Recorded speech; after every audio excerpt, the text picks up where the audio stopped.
Indian news analysis के एक नए एपिसोड में आपका स्वागत है। और आज के अपने इस वीडियो में SU-30 MKI समेत कुछ और मुद्दों पर हम बात करेंगे। तो चलिए शुरू करते हैं आज का अपना ये वीडियो। रशिया यूक्रेन युद्ध के चलते स्पेयर पार्ट्स की सप्लाई किस प्रकार बाधित है, ये आपको अब बेहतर तरीके से पता हो चुका है। और हमने आपको अपडेट के माध्यम से ये भी बताया है कि कैसे भारत इनसे उबरने की कोशिश कर रहा है। लेकिन इसी बीच भारतीय वायुसेना को लेकर के एक चौंकाने वाली रिपोर्ट सामने आई है।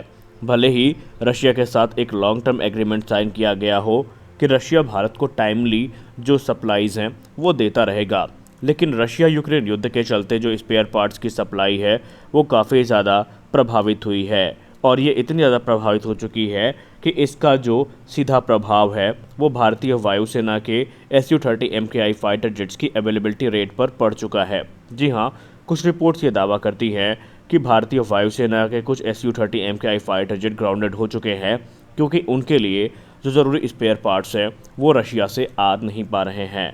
रिपोर्ट ये बताती है कि इस समय भारतीय वायुसेना के 60% से कुछ ही ज़्यादा जो फाइटर एयरक्राफ्ट है, खासकर SU-30 MKI, वो इस समय अवेलेबल हैं कॉम्बैट मिशंस के लिए।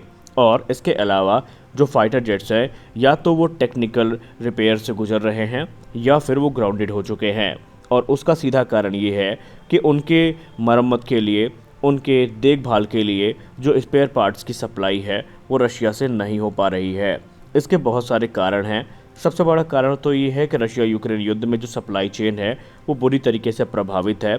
इसके अलावा जो इकोनॉमिक सैंक्शन लगाए गए हैं रशिया के ऊपर, उसके कारण जो ट्रांजैक्शन है वो भी काफ़ी ज़्यादा मुश्किल हो गया है। और अगर ऐसा ही चलता रहा तो रिपोर्ट ये दावा करती हैं कि इसमें भी कोई आश्चर्य नहीं होगा जब भारतीय वायुसेना के SU-30 MKI फाइटर जेट्स का जो अवेलेबिलिटी रेट है वो गिरकर 50% तक पहुंच जाए आने वाले समय में।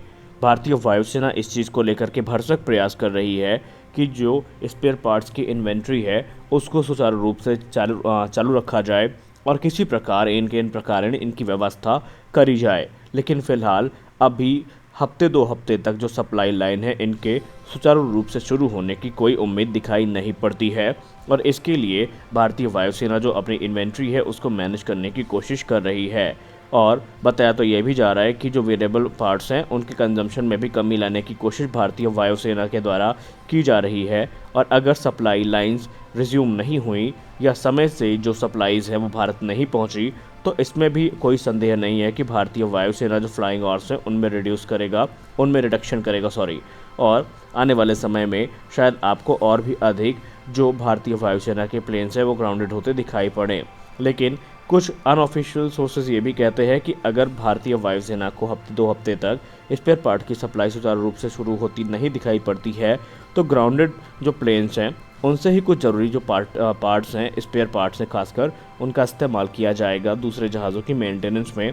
और जब सप्लाई फिर से शुरू कर दी जाएगी तो इन जहाज़ों को फिर से रिपेयर करके भारतीय वायुसेना की सर्विस में उतार दिया जाएगा।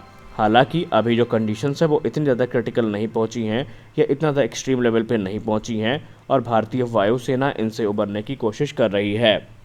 वहीं आपको याद होगा कि अभी हाल ही में इन चीज़ों पर जब बातचीत हुई थी रक्षा मंत्रालय की एक बैठक में, तो उसी समय हिंदुस्तान एरोनॉटिक्स लिमिटेड से एक अपडेट सामने आई थी जहां पर हिंदुस्तान एरोनॉटिक्स लिमिटेड के जो टॉप ऑफिशियल्स हैं उन्होंने कहा था कि भारतीय वायुसेना के SU-30 MKI के लिए जो बहुत ज़रूरी स्पेयर पार्ट्स हैं उनकी लोकल मैन्युफैक्चरिंग शुरू की जा रही है। यानी कि ऐसे पार्ट जो कि भारतीय वायुसेना के इस जहाज़ में बहुत महत्वपूर्ण माने जाते हैं और इनके लिए बहुत इंपॉर्टेंट हैं, उनका जो मैन्युफैक्चरिंग है वो भारत में शुरू किया जाएगा। और भारत ने इनफैक्ट इस क्षेत्र पे काम भी शुरू कर दिया है, लेकिन ये टाइम टेकिंग काम है, काफ़ी ज़्यादा इसमें टाइम लगेगा, टाइम टेकिंग प्रोसेस है। और इसलिए अभी हम कुछ भी नहीं कह सकते कि सब कुछ सामान्य होने में कितना टाइम लगेगा। लेकिन उम्मीद जताई जा रही है कि भारत के जो प्रयास हैं उनका फल भारत को बहुत जल्द मिलेगा और सुचारू रूप से जो SU-30 MKI के स्पेयर पार्ट्स की सप्लाई है वो रूस के द्वारा शुरू कर दी जाएगी। फिलहाल अगर हम बात करें मौजूदा समय की, तो मौजूदा समय को लेकर के भारतीय वायुसेना का ये कहना है कि अभी हम अपने SU-30 MKI फाइटर एयरक्राफ्ट को लेकर के एक पूरा एनालिसिस कर रहे हैं कि कब तक हम इनको सुचारू रूप से चलाए रख सकते हैं। और इसके अलावा जो नासिक जहां पर SU-30 MKI फाइटर एयरक्राफ्ट की मेंटेनेंस और ओवरहॉलिंग का काम चलता है, वहां पर भी कुछ बड़े प्रोजेक्ट इससे संबंधित शुरू किए जा सकते हैं, जो कि आने वाले निकट भविष्य में भारतीय वायुसेना के SU-30 MKI फाइटर एयरक्राफ्ट को और भी ज़्यादा मजबूत करेंगे। तो फिलहाल के वीडियो में बस इतना ही। मिलते हैं अपने अगले वीडियो में एक और इंटरेस्टिंग टॉपिक के साथ। तब तक के लिए जय हिंद।